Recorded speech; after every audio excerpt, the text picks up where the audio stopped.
Senator Rafi. Yes, Mr. Chair. Thank you for taking up the concerns of our athletes today, particularly the incident with our Philippine Olympic golf team.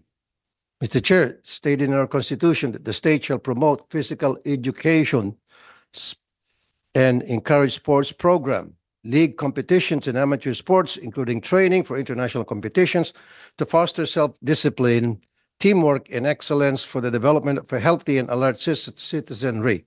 Ulitin ko po, self-discipline, teamwork, and excellence. These are traits that we want to instill in our people through sports. Kaya naman po, bata pa lang our athletes, nag-train na sila. Pero paano po kung ang mga naatasan nating mga sumuporta sa ating mga atleta isang mismong hindi nagpapamalas ng ganitong ugali? Mr. Chair, it is purely hypocrisy. Our athletes toil to reach the Olympics, and yet we belittle their effort by not preparing for this crucial moment. Ito po ang masamang nangyari sa ating Olympic golf team. They were humiliated when they represented their country without the proper uniform and gear. Mr. Chair, if you'll allow me, let me compare this situation to how we handled our beauty pageants. Taon-taon, we join beauty pageants and we see how much preparation goes into it. And while there are no institutional and regular support from the government for our beauty pageant, parati tayo number one. Pure passion from pageant fanatics have boosted our country as a beauty pageant powerhouse. Ang punto ko po ay kung mahal natin ang isang bagay at nagmamalasakit tayo, kaya po natin mag-excel. Nasa tamang paghanda lang po yan. Aralin na mabuti ang mga rules para hindi ma-disqualify at walang masayang na hirap at pagod. Pero itong nangyari kila Doti, Ardina at Bianca Pagdanganan, nakakapanliit po. Una, nakakahiya sa kanila na mula sa pagkabata ay pinaghirapan nila para makarating sa Olympics. Pangalawa, nakakahiya sa ibang mga bansa na nakitang kaawa-awa ang uniforme at kagamitan ng ating mga atleta. It is so hard to gain the respect for Filipinos sa golf kasi it is a Western sport. And we must admit, while comfort is the priority, golf is a prestigious sport. And the spectators and players cannot help but judge your attire and gear. Kaya siguro naman dahil Olympic level na ito, our athletes deserves the best. Naikwento po sa akin ni Doti na nung suot-suot nila ang mga makeshift uniforms nila at nakita ang mga equipment nila na nakabalot sa duct tape. Tinatanong sila ng mga kaibigan ng atleta kung ano ang nangyari. Why are their flags peeling off? Why are their golf equipment covered with duct tape? At ang dating Philippine Olympic golfer na si Yuka Saso na ngayon ay naglalaro na para sa Japan ay kinamusta sila Doti.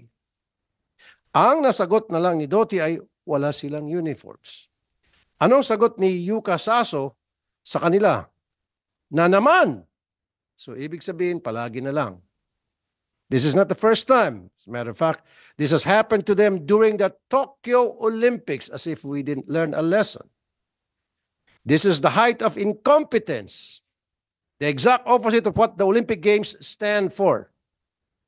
And finally, Mr. Chair, nakakahiya sa ating mga kababayan na nagbabayad ng buwis upang masuporta ng ating mga atleta. Ano bang nangyari sa National Golf Association of the Philippines? You should have been 2 steps ahead in preparing for this. This is your purpose for being there. Hindi naman kayo dekorasyon lamang. Hindi para manood ng ibang sports ng ibang bansa o pumasyal sa Eiffel Tower o mag-shopping. You were there to make sure wala nang ibang isipin ng ating mga atleta, kundi ang galangin ang kanilang paglalaro. Pero bakit nagkaganito? You had 4 years to prepare. 4 years. At kung alam nyo na, wala pang uniform, you had days to get compliant, comfortable, and well-fitting uniforms for athletes. Paniguradong daming ganitong tumulong, bakit hindi nagawa? Madami pang mga pagkukulang na sana ay mabigyan pansin natin ngayon. Bakit ang allowance ng ilang atleta ay binigay nung huling araw na ng palaro? Last day na binigay yung allowance ng mga atleta, particular na dun sa mga golfers. Last year, bakit? Bakit may natanggap akong balita na may pondo para sa mga bola, payong, golf club, cover bag at shoes para sa golf team, pero bag at shoes lang ang nakuha nila? So ibig sabihin may korupsyon. Asa na ang mga sinasabing uniform na na-stock sa customs? Gusto ko po makita mga dokumentos from the customs sa France stating na yes, in fact, talagang na-stock doon yung mga uniforme natin mga golfers, atleta. Kung totoo man na stocks, kailangan magpakita ng dokumento sa atin. Dahil kung hindi, again, isang malaking kapalpakan and head must rolls. Mr. Chair, someone has to own up these mistakes and point out saan nagkulang para hindi na po maulit. That's all, Mr. Chair. I will reserve my questions for later. Thank you. Salamat, Senator Raffy Tulfo. First, may we hear from the Sports Commission, Philippine Sports Commission, on its assessment on the recently concluded Paris Olympics, then to be followed by the Philippine Olympic Committee. Good morning, Mr. Chair. Executive Director Tatad from Philippine Sports Commission, Senator Tulfo. So if I were to just give a detailed recap. So for gymnastics, we have Carlos Yulo, who won gold medals in men's artistic gymnastics, floor exercise, and vault events. So Mr. Yulo won the country's first gold medal in the floor exercise, beating Spain, Israel, China, Great Britain, Kazakhstan, and Ukraine. Yulo captured his second medal in the vault where he beat Armenia, Great Britain, Croatia, Ukraine, and Iran. Mr. Yulo also placed 12th out of 24 gymnasts in the men's all-around. We also had 3 females, Levi Rubivar, Emma Malubuyo, and Aliyah Finnegan, who placed in the top 50 in all-around qualifications. For boxing, we have Nesty Petesha and Ira Villegas, who won bronze medals in the women's 57 and 50 kg respectively. Petesha reached the semifinals to assure herself of a bronze medal, but lost to Poland's Julia Seresmeta by a split decision 4-1. On the other hand, Villegas also advanced in the semifinals, but was defeated by Busnaz Kariglu of Turkey by unanimous decision. Our other boxers, Carlo Paalam placed 5th in the men's 57 kg, advancing to quarterfinals, but losing to Jude Gallagher of Ireland by a unanimous decision. Yumir Marshall finished at 9th place in the men's 80 kg after making it to the round of 16, but lost to Turabek Kabibulalev of Uzbekistan by unanimous decision 5-0. Herji Bakyadan finished 9th in women's 75 kg after she lost to China's Li Qian in the quarterfinals. For athletics, we have EJ Obiena, who placed 4th in the men's pole vault with a clearance of 5.9 meters. Lauren Hoffman finished 20th in the women's 400-meter hurdles. And then John Cabang, who wasn't able to participate in the repechage due to his injury in the 110-meter hurdles. For fencing, we have Sam Katantan, who placed 32nd out of 34 fencers in the women's individual foil. Katantan made it to the table of 32, but Mr. lost Chair? to... Mr. Chair, Oh, go ahead. nakakantok tong sinasabi ni Mr. Tatad. Diretso na siguro tayo, direct to the point. If I may ask a question, Yes, Mr. Chair, some questions na para hindi tayo antokin dito. Yung pong nangyari sa mga golfers, kina Doti, bakit po hindi nila nakuha yung kanilang uniform on time at nagmukha silang para mga busabos na duct tape ang ginagamit, pantapal sa kanilang mga uniform, pati sa kanilang mga visor? Senator Raffy, pwedeng antayin mo natin si Senator Tatad. Kasi gusto nating malaman ngayon who is... Mr. Tatad. Ay, sorry. Anak ni Senator Tatad. Gusto lang nating marinig kung sino ba talaga munang in charge dito. Okay. Is it the PSC or the POC or the NSA? Yun po ang una siyempre bago gusto nating masagot yung direct question ni Senator Raffy Tulfo, pero in fairness naman po sa inyo, gusto nating marinig kung sino ba talaga ang in charge dito sa bagay na ito, sa preparation. Is it the POC, President Bambol Tolentino, Is it the POC, the PSC, or the NSA po? Mr. Chairman, PSC po ay sa funding lang, as a government funding. POC is the overall on all preparations, but with regards to the different NSA, it is the different NSAs who handles all the specifics. Before, Mr. Chairman, before the Olympics, nagpa-meeting po, lagi po kaming may briefly weekly meetings. That was 4 consecutive weeks to check everything with all the NSAs present.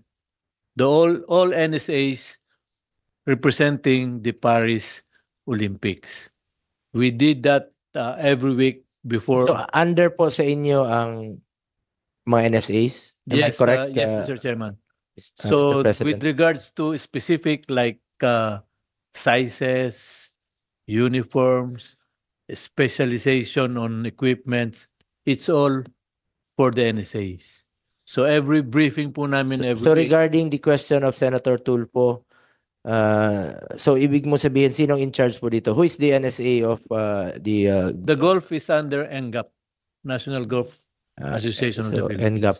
Ano ba Just tayo- like taga- May taga NGAP pa rito. Ay po, si Mr. Valeriano Floro. Mr. You may Chair. answer, Mr. Floro. Yeah, before you answer, Mr. Floro, to my question.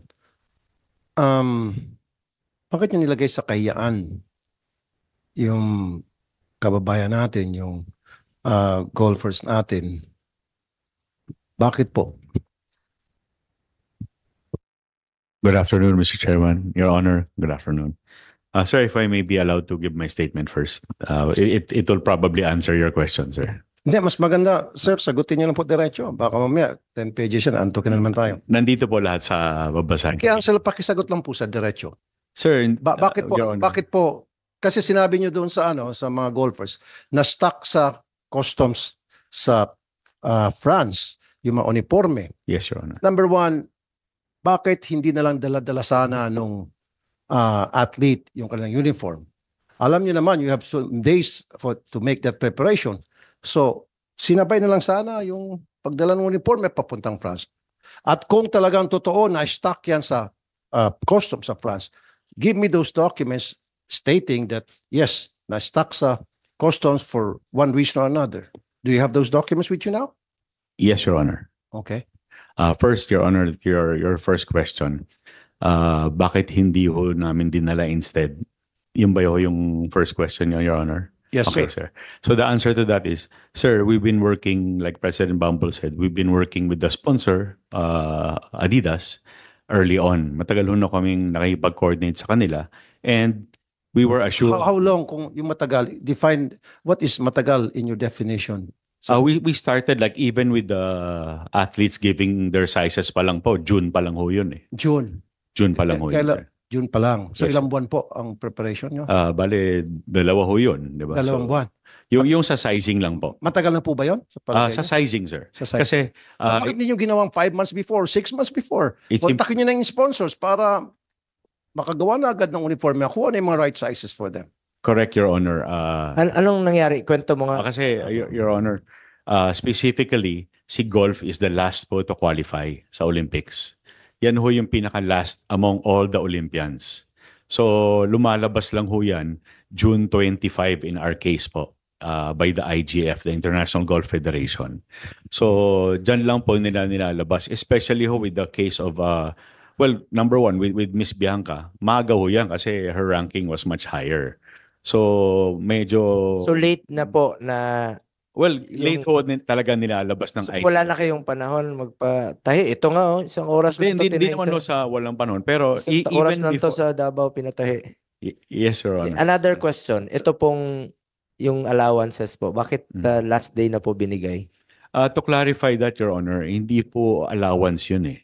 Okay, so that's pangpadagdag lang ho yun galing sa POC. But ang real allowance po ng lahat ng mga atleta po and coaches nanggagaling po sa PSC, dinideposito yan diretso sa mga account nila from what I've checked on. Kasi normally in the past, lahat ng mga activities ho ng international multisport events, binibigay ho on the spot yan. Okay, ng PSC. Mr. Chair, wala natanggap yung mga atleta ng golf. As a matter of fact, sabi sa akin na last din na natanggap. Buti pa yung mga taga-media na bigyan ng allowance.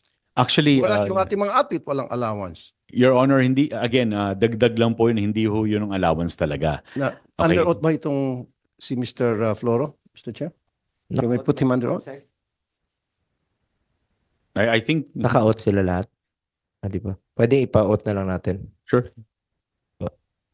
May I request everyone to stand up? Everyone na lang po ng Raise your right hand and take the oath. Do you swear to tell the truth, the whole truth, and nothing but the truth in this inquiry into legislation of the Committee on Sports? Say, I do po. Thank you po. You may now sit.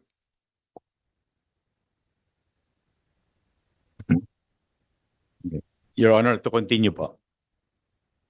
Yung allowance po nanggagaling po sa PSC yan. Now, in previous cases po, Your Honor, binibigay yan on the spot sa international multisport competitions. Now, in this case po, when I followed up and I was asking about it from PSC, it was told to us na dinideposito ho sa kanya-kanyang account ng mga atleta at coaches. Yun po yung pagkaalam ko. So, para sa'yo, na-deposit na yung allowance nila ahead of time in advance. Tama? Nagtanong po ako succeedingly, immediately after actually, Your Honor, nagtanong po ako kung paano yung sa ano, paano yung sa Tinanong niyo po golfer. yung sa golfer. Yeah. So, Tinanong ko po specifically, paano yung sa tinanong niyo sa golfers? golfer? Sa PSC po. Hindi, pero yung directly yung golfer mismo, tinanong nyo kung natanggap na nilang allowance nila ahead of time, just like what you reiterated. At that point, not yet, Your Honor. I was still finding out from PSC para ang purpose ko nun, may maisabi ako sa golfer. So, I found it So, necessary to So, get the hindi information. talaga nakausap yung golfer Nakausap ko po after. after. Pero ang Yes. sabi ng golfer, yes, nabigay yung allowance niya? No. Oh. Kasi Yun nga. may ano pa ho eh, may istorya pa ho yan, Your Hindi, Honor. tingnan mo, so hindi nabigay. Yes, Your Honor. Okay, very good. Okay. See, sabi mo, June pa lang June yun nalaman na qualified yung ating golfers sa Olympics. Hindi pa April 2024? Alam nyo na agad na qualified na sa Olympics yung golfers natin? No, Your Honor. Are you sure? You're under oath. I'm under oath, Your Honor, but it's So If- kailan niyo po nalaman na Ano po yan qualified po eh, sa no? Olympics y- yung ating golfers? Your Honor, ano yan? It's a weekly update by the Hindi, kailan po exact date? Give me the exact date, please. June 25, Your Honor. June 25, not April 2024. Okay. So nung nalaman niyo po nung June 25 na qualified tayo, so ano pong agad-agad na ginawa niyo para sa ating mga golfers? Let's just talk about our golfers lang. Yes, Your Ginawa Honor. niyo. Even before that, sir, humingi na ho kami ng mga sizes nila in preparation of the June 25 just in case.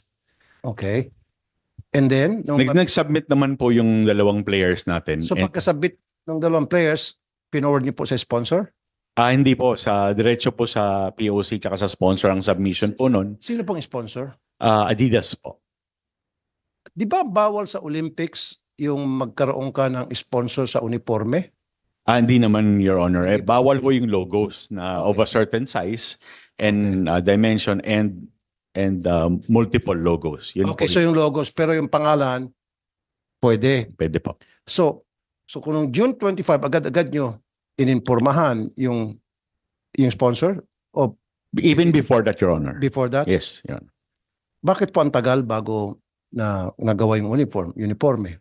Bakit hindi po agad na isama sa pag-alis ng mga atleta natin ng papuntang France? Yung mga ibang qualifiers po, Your Honor, mas maaga ho sila. So they had more time to get the uniforms to them. And golf being the last, Your Honor. Siyempre, Sir, sabi niyo po, June 13, may sizing na.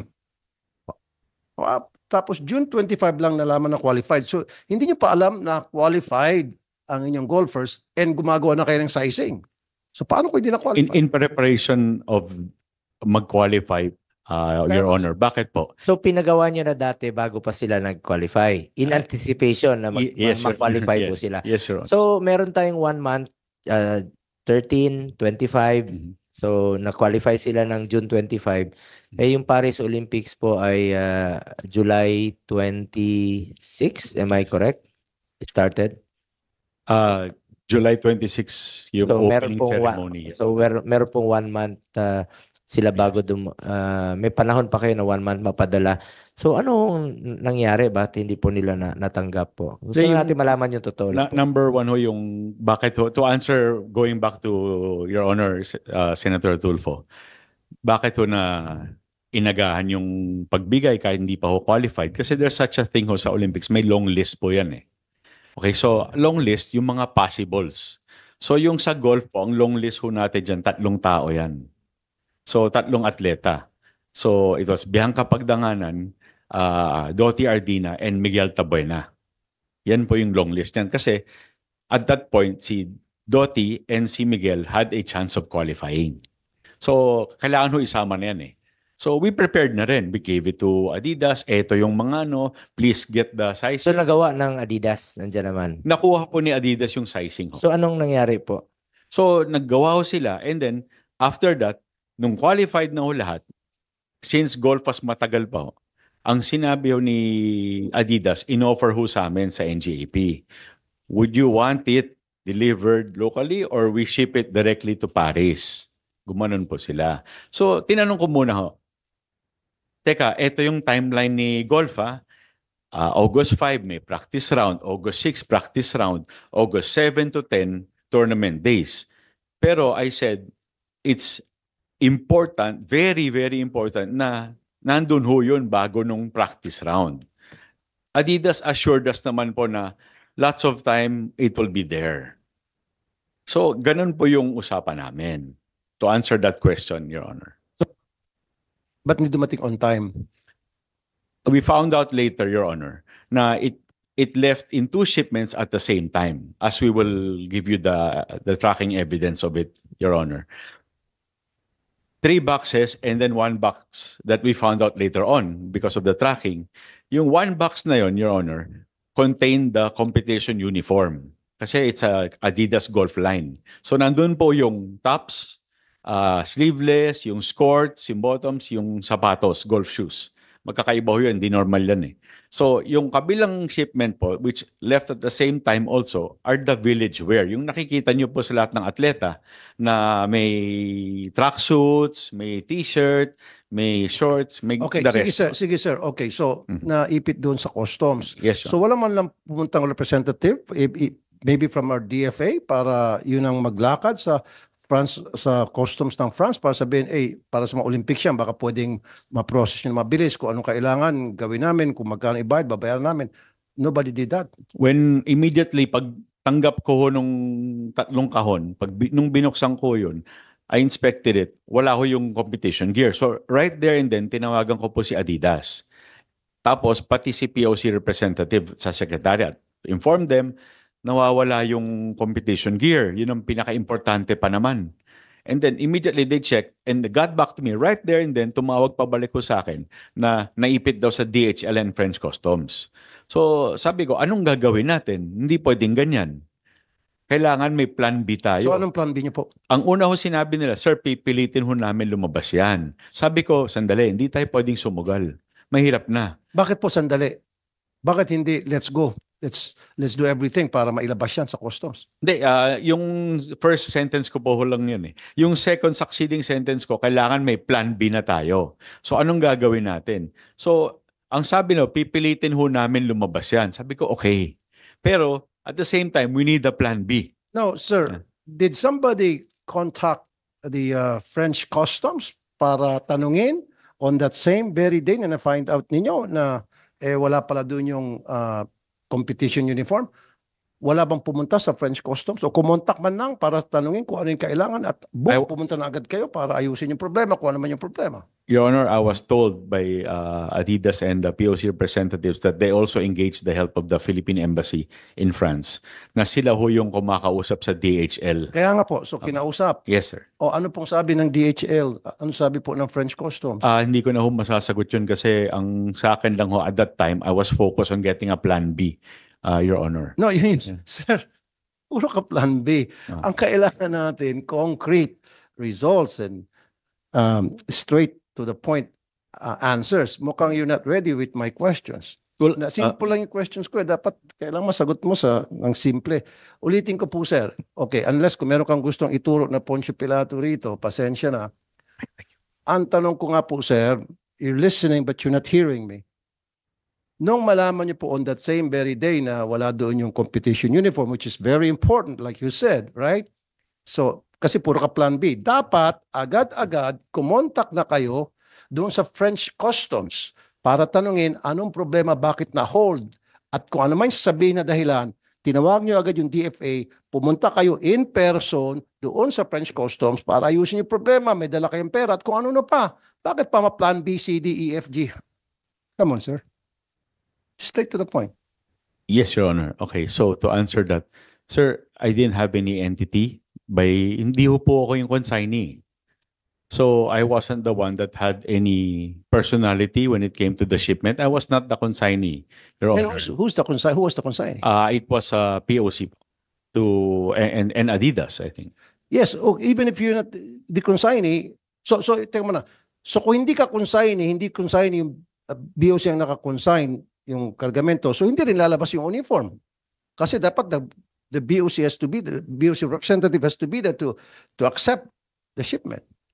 The address po was the Olympic Village, so it was the POC Ano po? office. The address of the consignee was sa Olympic Village naman po yun. Olympic Village. Pero may nakapangalan bang consignee doon? Olympic Village lang. May nakapangalan po doon. Kanino po nakapangalan? I'll check it. Give me a second, Your Honor, I'll check the actual document. Oh, kasi sige, while you're looking at the document, mabilis kasi tayo dapat dito, sir. So, kung sino man yung nakapangalan doon bilang consignee, doon sa package, so dapat alam niyo na kung sino yon beforehand, and then kinontak nyo again yung French Customs, kasama yung DFA, pumunta kayong tatlo doon sa French Customs para solving yung problema. Wala na mga plan B pa. I understand, Your Honor. Why didn't you do it? Again, Your Honor, my answer is I focused on getting other equipment na lang. At dahil dyan, ginawa niyong busabos yung ating mga golfer. Nagmukhang tanga. Well- Pinagtatawanan tayo, naka-duct tape yung kanilang mga uniforme. Hindi ba nakakaya yun, sir? Ako natutunan sa kahiyan nung makita ko yung litrato, pumunta sa akin si Doti sa opisina ko, awang-awa ako. Kinawawa talaga, inapi. Di ba? Tapos maraming mga libre pala mga gears dapat doon, mga gamit na hindi na ibigay, although kasama dapat yun. Ang naibigay lang ata, bola at saka, Mhm. ano pa, sir? Yung bola, sir. Yung iba hindi na naibigay. So maraming mga hindi na ibigay. Bakit, sir? Wala kayong respeto sa mga golfers natin? Not at all. So hindi nyo binibigyan ng importance? Not at all, Your Honor. In fact, the complete opposite nga po, Your Honor. Ako personally on the So ground. sino pong pwede natin masabing incompetent? Dahil hindi po ginawa yung prosesong binanggit ko lang. Yung sa akin lang ho, Your Honor, I think talagang minalas ko lang talaga yung shipment na yon, number one. Number two, Sir, don't use the word malas. Sa hearing na ito, I'm sorry. the word malas doesn't apply. Okay. I don't believe in malas. Lahat ng nangyayari sa buhay natin, it is us who shaped our destiny. Our actions Yes, Your Honor. will be whatever result there is out there, it's a result of our actions, not malas. Do not believe in bad luck Allow me to or rephrase good luck. with apologies, Your Honor. Allow me to rephrase. It was an isolated case kasi yung isang shipment that was sent sabay on a different airway bill, lumabas naman ho on time early. But then, itong second one, yun ang hindi lumabas. Now, ang focus Kaya nga, ko sir, kung hindi lumabas, kasi ako, may mga hinintay din ako shipments before, ano? Eh di tatawagan mo yung port of origin o kung sino man yung shipper, magpa-follow up kayo. Siguro, alam niyo na paalista kayo, papunta na kayo ng France, wala pa yung uniform. Meron dapat nagtatawag sa inyo, o Adidas, kailan niyo ba sinip? Ano bang waybill number? Kailan ba darating, etc., etc. Tinatanong nyo na agad, tinututukan nyo na, para pagdating nyo doon sa France, meron na agad, tumawag na agad sa French Customs, nandiyan na ba, nagbabantay na, babanggay nyo yan sa information na binigay sa inyo ng Adidas, so forth and so on. Yes, Your Honor. But on the ground, I made the decision na to focus on getting a replacement na lang kagad. To get a replacement Sa uniforms po, Your Honor. when you say replacement, yung merong duct tape. Hindi po. Hindi po, panibago po. Panibago. Bakit wala silang nakuha replacement? Nakuha po nila. Well, bakit yung kanilang mga uniforme may duct tape nakalagay? Hindi po yun eh. Duct tape. Pangalawa na lang ho yun na binili ho nung mga player on their own. Pero previous to that, before the competition started, Mr. Floro, Sir. as chairman, tanong lang po ako, nangyari na ba ito nung 2020 Tokyo Olympics? May In- nagka-aberya na rin ho ba? ibang klaseng aberya po yun, pero meron ho Pero uniforms. anong aberya po yun? If I may, no, Mr. Chair. And, Gusto ko rin pong tawagin na rin po no, si Doti as Doti Ardina.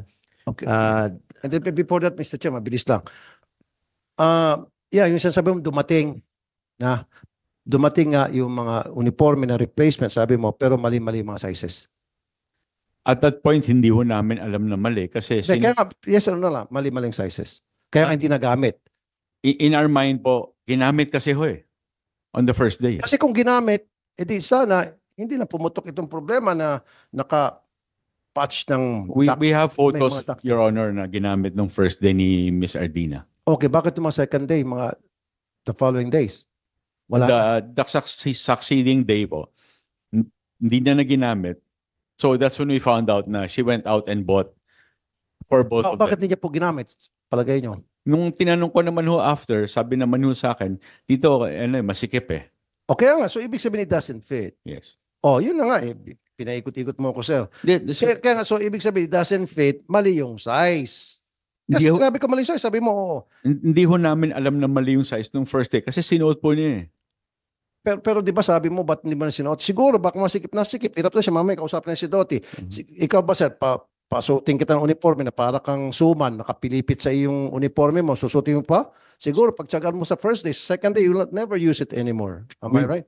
Well, Your Honor, we were unaware na masikip siya because it looked all right. I mean, everyone saw it on YouTube, on live feed. It looked all right. But succeedingly, Kaya niya hindi sinuot Mm-mm. dahil masikip. Okay, hindi siya comfortable because when you play out there sa golf or whatever sports man yan o sa Olympics, you must be very comfortable, especially with your uniform. Kung meron kang uniforme na masakip sa'yo, hindi ka komportable, how can you perform? How can you give your best sa sports na yun? yes, Your Honor. Kung hindi komportable, in this case, hindi komportable si Doti dahil masikip nga. Kaya nung tinanong mo, bakit di ba na sinuot for the second day?